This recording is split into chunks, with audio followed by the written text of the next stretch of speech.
Everybody in the motherfucking building, stand up and pay total attention. If you at the bar right now. កំពុងបាត់បង់ស្នេហាពេលដឹងថា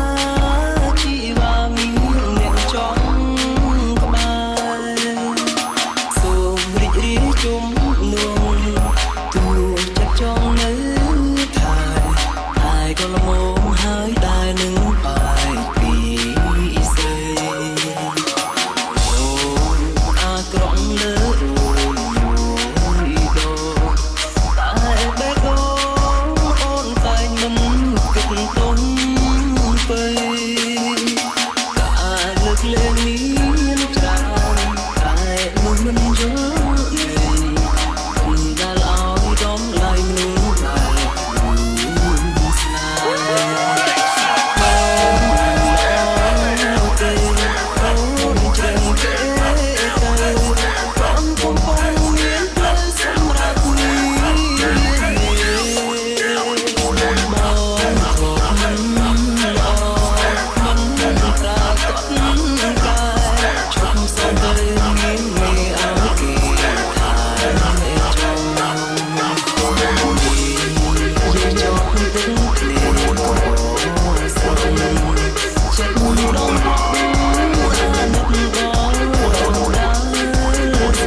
BC